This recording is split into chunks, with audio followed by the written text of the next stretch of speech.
Hello दोस्तों, welcome to my YouTube channel. दोस्तों, आपका बहुत बहुत स्वागत है। और आज मैं आपको बताने वाला हूं कि अगर आप किसी कंपनी में जॉब करते हैं और आपने वहां पर रिज़ाइन दे दिया है तो आपका पीएफ का और पेंशन का पूरा पैसा कैसे निकालना है आपको। इस एक ही वीडियो में मैं आपको दोनों प्रोसेस बताऊंगा जो कि बहुत सरल है, जो आप घर बैठे आपके मोबाइल से या फिर डेस्कटॉप या लैपटॉप से भी कर सकते हैं। चलिए दोस्तों, शुरू करते हैं। सबसे पहले गूगल पर आ जाना है। गूगल पर आपको मेंबर होम सर्च करना है, जिससे कि आपको ईपीएफओ की साइट खुल जाएगी। यूएन लॉगिन करके सर्च करना है आपको, ठीक है। यहाँ पे आपको इस पर क्लिक करना है, पहली वाली वेबसाइट पर, जिससे कि इस टाइप का इंटरफेस आपके सामने खुलेगा। इस पॉपअप को आपको क्रॉस बटन पर क्लिक करके हटाना है और आप सामने देखेंगे यूएन पासवर्ड डालने का ऑप्शन आ रहा है। यहाँ पे हमें हमारा यूएन नंबर और पासवर्ड डालना है जो कि एक्टिवेटेड है। यूएन आपका एक्टिवेटेड होना चाहिए। अगर एक्टिवेट नहीं है तो पहले इसे एक्टिवेट करना होगा, उसके बाद ही आप ये प्रोसेस कर पाएंगे। देखिए दोस्तों, यहाँ पर यूएन डालना है, पासवर्ड डालना है और कैप्चा फिल करना है। मैं आपको बताता हूँ एक एक स्टेप करके। नीचे फॉरगेट पासवर्ड का ऑप्शन है, जो कि अगर आप आपका पासवर्ड भूल जाते हैं तो फॉरगेट पासवर्ड करके आप इसे फॉरगेट पासवर्ड को रीसेट भी कर सकते हैं। तो चलिए दोस्तों, जैसे ही आप यूएन नंबर पासवर्ड फिल करेंगे, कैप्चा फिल करने के बाद ओके करेंगे तो आपके मोबाइल नंबर पर एक एसएमएस आएगा।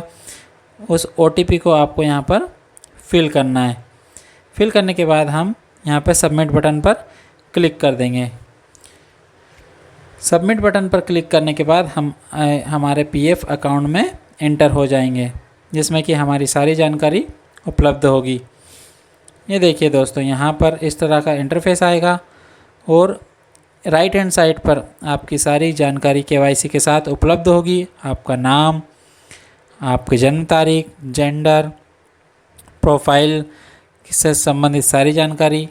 इसमें हम ऑनलाइन सर्विसेज वाले ऑप्शन में देखेंगे क्लेम फॉर्म 31, 19 इस टाइप से ऑप्शन है। हमें फॉर्म ओनली 2 भरना है, एक फॉर्म नंबर 19 और एक 10C, जो कि मैं आगे बताऊंगा 19 किस लिए भराएगा और 10C किस लिए भराएगा। लेकिन आपको ये फॉर्म अप्लाई करने से पहले सबसे पहले ये जानकारी होना ज़रूरी है कि आपने किन किन कंपनियों में जॉब की है। यदि आपने एक ही कंपनी में जॉब की है तो उसकी एग्ज़िट डेट आपको पता होना चाहिए और डली होना चाहिए। अगर एग्ज़िट डेट डली नहीं है तो आप एग्ज़िट डेट भी डाल सकते हैं। यहाँ पे हम चेक कर सकते हैं कि किस किस कंपनी में हमने जॉब की है और किस किस कंपनी में हमारी रिज़ाइन डेट डली है या नहीं डली है। अगर नहीं डली है तो उसे हम डाल सकते हैं, जिसके लिए एक सेपरेट वीडियो बनाया गया है। आप उसे देख सकते हैं कि किस प्रकार हम पीएफ में एग्ज़िट डेट डालते हैं। देखिए दोस्तों, यहाँ पर 3 कंपनी में मैंने जॉब किया था, तो इस तीनों कंपनियों की डिटेल मेरे सामने है और तीनों कंपनियों की जो डेट ऑफ एग्ज़िट है वो यहाँ पर डली हुई है। और एक बात और ध्यान रखना है दोस्तों कि जब भी आप 10C फॉर्म और पेंशन का फॉर्म अप्लाई करेंगे तो आपको ये ध्यान रखना है कि आपकी सारी कंपनी जो प्रीवियस कंपनी है उनका सारा पीएफ आपकी जो करंट कंपनी है उसमें ट्रांसफ़र होना चाहिए। अगर ऐसा नहीं होता है तो आपको सिर्फ आपकी करंट कंपनी का ही अमाउंट मिलेगा ब्याज के साथ और पुरानी कंपनियों का आपका पेंडिंग हो जाएगा। तो दोस्तों, फुल एंड फाइनल सेटलमेंट करने से पहले आपको ये ध्यान रखना है कि आपको आपकी पुरानी कंपनियों का पेमेंट पूरा सेटलमेंट जो करंट कंपनी है उसमें करवाना है। उसके बाद ही आपको आपका फॉर्म पीएफ फाइनल सेटलमेंट और फॉर्म पेंशन का फिल करना है। तो दोस्तों, यहाँ पर मैंने अपनी पुरानी कंपनियों का जो पीएफ है वो करंट कंपनी में ट्रांसफ़र पहले से करा रखा है।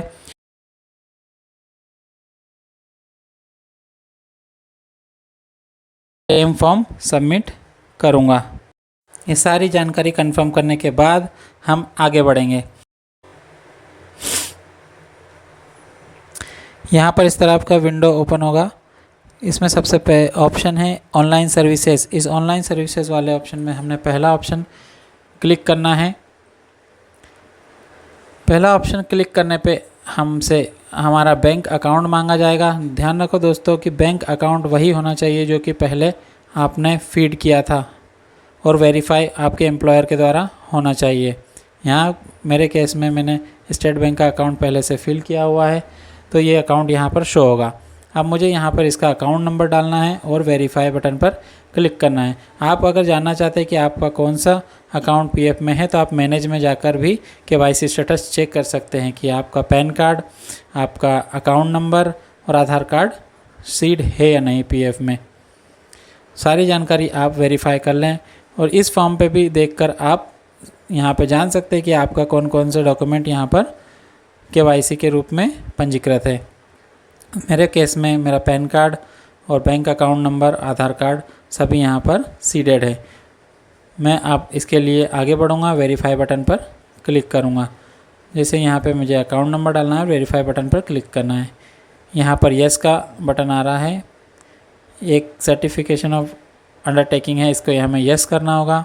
इसके बाद हमारे सामने कुछ इस प्रकार का इंटरफेस होगा। ये मेरी करंट कंपनी आ रही है जिससे कि मैंने अभी जॉब रिज़ाइन किया है और इस कंपनी में मैंने अपने प्रीवियस कंपनियों का पूरा पीएफ ट्रांसफ़र करवा लिया है। तो ये जानकारी आपको होनी चाहिए दोस्तों कि किस कंपनी का आपको पीएफ पूरा सबमिट करना है।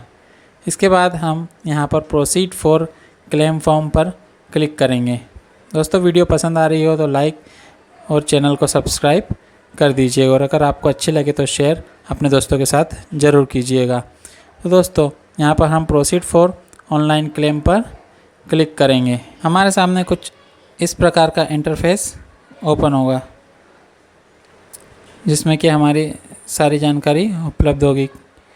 यहाँ पे हमें I want to apply for पर क्लिक करना है जिसमें कि हमारे सामने 4 फॉर्म ओपन होंगे, जिसमें से सबसे पहला फॉर्म है ओनली पीएफ विड्रॉल, जो कि हमारे पीएफ का पूरा पैसा ब्याज सहित निकलेगा।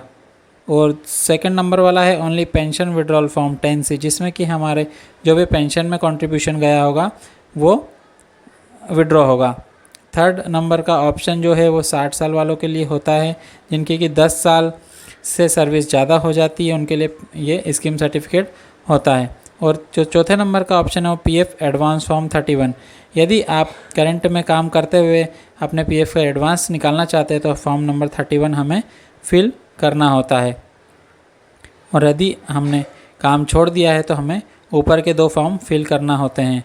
याद रखिए दोस्तों, हम काम छोड़ने के 2 से ढाई महीने बाद ही ये फॉर्म दोनों फिल कर सकते हैं। आपका पीएफ डिडक्ट 2 महीने तक नहीं होना चाहिए, उसके बाद ही हम ये दोनों फॉर्म फिल कर सकते हैं। चलिए दोस्तों एक एक करके हम इन्हें फिल करते हैं। सबसे पहले वाला फॉर्म है ओनली पीएफ विड्रॉल। सबसे पहले मैं आपको बता देता हूँ पीएफ पासबुक में जाकर किस तरह का अमाउंट आपको आएगा। ये जो नीचे एम्प्लॉय शेयर और एम्प्लॉयर शेयर जो है ये दोनों हमारे पीएफ फाइनल सेटलमेंट में जुड़ के आएगा, प्लस इसका इंटरेस्ट आएगा। और जो थर्ड नंबर के कॉलम में है पेंशन शेयर, ये हमारे पेंशन वाले फॉर्म सबमिट करने पर, जो कि 10C फॉर्म है, उसे सबमिट करने पर हमें मिलेगा। देख लीजिए दोस्तों, मैंने आपको और आसानी से समझा दिया कि कौन सा अमाउंट आपको कौन सा फॉर्म भरने पे आएगा। तो ये आपको चेक कर लेना है कि कितना अमाउंट आपका बन रहा है। ये विथ इंटरेस्ट आपको आपके अकाउंट में क्रेडिट हो जाएगा।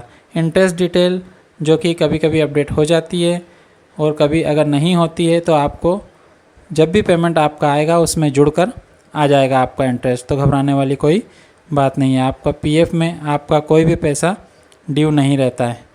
देखिए दोस्तों, अब मैं पहले वाले फॉर्म पर क्लिक करूँगा, ओनली पीएफ विड्रॉल फॉर्म, जिससे कि मेरा पूरा एम्प्लॉय शेयर और एम्प्लॉयर शेयर निकल जाएगा। यहाँ पर बोल रहा है अपलोड फॉर्म 15G। तो मैं आपको फॉर्म 15G के बारे में बता देता हूँ दोस्तों कि यदि आपकी सर्विस 5 साल से कम है और आपका जो पेमेंट है वो 50,000 से ज़्यादा है तो आपको यहाँ पर फॉर्म 15G फिल करना अनिवार्य है। अगर आप ऐसा नहीं करते हैं तो आपका TDS डिडक्ट होगा अननेसेसरली, और हम TDS नहीं कटाएं इसके लिए हमें फॉर्म 15G फिल करना होगा। तो यदि आपकी सर्विस 3 साल से कम है और आपका अमाउंट जो है वो एम्प्लॉय शेयर और एम्प्लॉयर शेयर मिलाकर 50,000 से ज़्यादा हो रहा है तो आपको फॉर्म 15G फिल करना होगा। याद रखिए दोस्तों, अगर आपका अमाउंट जो है 50,000 से ज़्यादा है तो आपको पैन कार्ड भी यहाँ पर मैंडेटरी होगा, जो कि आपकी KYC में रजिस्टर्ड होना चाहिए।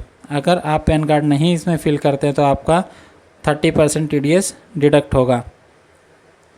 तो देखिए दोस्तों, यहाँ पे हमें सबसे पहले आप एम्प्लॉय एड्रेस फिल कर लेना है और स्टेट और आपकी सिटी फिल करने के बाद पिन कोड वगैरह फिल कर लेना है। और नीचे आपको अपलोड स्कैन कॉपी चेक और पासबुक का ऑप्शन आएगा। ये लेटेस्ट अगर आपने कोई आपका अकाउंट वेरीफाई करवाया है आपके एम्प्लॉयर द्वारा तो आपको ये स्कैन कॉपी अपलोड करने की आवश्यकता नहीं है। बाय डिफ़ॉल्ट आपका वेरीफाई अकाउंट आएगा, उसमें आपको बस OTP डालकर फॉर्म सबमिट करना है। लेकिन चूँकि मेरा अकाउंट पहले का है तो यहाँ पे डिजिटली वेरीफाई नहीं है, जिसके कारण मुझे पासबुक की या चेक बुक की एक फ़ोटो स्कैन की हुई यहाँ पे अपलोड करनी होगी। देखिए दोस्तों, वो मैंने अपलोड कर दी है यहाँ पे। और नीचे आपको गेट आधार OTP वाला ऑप्शन आएगा अपलोड करने के बाद। जैसे आप OTP यहाँ पर इंटर करेंगे तो इंटर करने के बाद आपको validate OTP and submit claim form पर क्लिक करना होगा। जैसे आप validate OTP and submit claim form पर क्लिक करते हैं तो आपका क्लेम PF फाइनल सेटलमेंट जो है वो सबमिट हो गया है। दैट मीन्स आपका एक फॉर्म जो है PF जो एम्प्लॉय शेयर है और एम्प्लॉयर शेयर वाला फॉर्म आपका सबमिट हो गया है, जो अमाउंट आपको विथ इंटरेस्ट आपके अकाउंट में क्रेडिट कर दिया जाएगा। सेम प्रोसेस जो है पेंशन फॉर्म के लिए भी है दोस्तों। पेंशन फॉर्म के लिए हमें फिर से अप्लाई करना होगा। यहाँ से क्लिक हेयर पर बटन पर क्लिक करके हम हमारा PDF देख सकते हैं कि हमने क्या डिटेल फिल की और उसे संभाल कर रख सकते हैं। अब देखिए दोस्तों, PF जो पेंशन विड्रॉल है उसके लिए सेम प्रोसेस करना है, अकाउंट नंबर डालना है और आगे वेरीफाई करना है। उसके बाद हमें यहाँ पर फॉर्म नंबर 10C सिलेक्ट करना है। 10C सिलेक्ट करने के बाद हमारे पास सेम फिर यही ऑप्शन आएगा। यहाँ पर हमें आई वांट टू अप्लाई की जगह 10C फॉर्म हमारी जानकारी जैसे हमने पहले वाले फॉर्म में फ़िल की थी वही जानकारी हमें यहाँ भी फिल करना है। एड्रेस हो गया, पिन कोड और हमारे बैंक अकाउंट या फिर कैंसिल चेक की फ़ोटो यहाँ पर अपलोड करना होगा। ये जानकारी ध्यान से भरिए दोस्तों और देख के आपको भरना होगा आपका पिन कोड और सिटी। और यहाँ पे आपको चूज़ फाइल करके आपकी पासबुक या चेकबुक को अपलोड कर देना है। यहाँ पे सेम डिक्लेरेशन आपको क्लिक करना है और गेट आधार OTP पर क्लिक कर देना है। जैसे हमने पहले आधार OTP फिल किया था, यहाँ पे हम आधार OTP डाल देंगे और validate OTP and submit claim form पर क्लिक कर देंगे, जिससे कि हमारा फॉर्म नंबर 10C पेंशन का जो फॉर्म है वो सबमिट हो जाएगा। तो दोस्तों देखिए, मैं यहाँ पर OTP डाल कर सबमिट कर देता हूँ। इस तरह से हमारे पास स्क्रीन आ जाती है जिसमें है OTP has been verified, KYC is updated and pension withdrawal claim form submitted successfully. दोस्तों हमारे दोनों फॉर्म सक्सेसफुली सबमिट हो गए हैं। अब हमें वेट करना होगा कि हमारा PF ऑफिस द्वारा प्रोसेस हो और हमारे अकाउंट में क्रेडिट हो। दोस्तों कभी कभी हम इसमें 10 दिन से 15 दिन या 20 दिन या कभी कभी 1 महीना भी लग जाता है फाइनल सेटलमेंट में। तो धैर्य रखिएगा। आपको अगर कुछ भी मिसमैच होता है PF ऑफिस के द्वारा आपको SMS के द्वारा सूचना की जाएगी, आपका फॉर्म रिजेक्ट हो जाएगा, जिसके कारण आपको फिर से दोबारा रीज़न देखकर आपका फॉर्म दोबारा फिल करना होगा। रिजेक्टेड रीज़न में कभी कभी पासबुक क्लियर ना होना या फिर दूसरे अदर रीज़न हो सकते हैं। वैसे तो ये कम ही होता है, फिर भी आपको SMS के द्वारा आपको इन्फॉर्म कर दिया जाएगा। तो दोस्तों यही थी प्रोसेस जिसमें कि मैंने आपको दोनों फॉर्म भरना बताया। दोस्तों वीडियो पसंद आई हो तो लाइक करें, चैनल को सब्सक्राइब करें और दोस्तों के साथ शेयर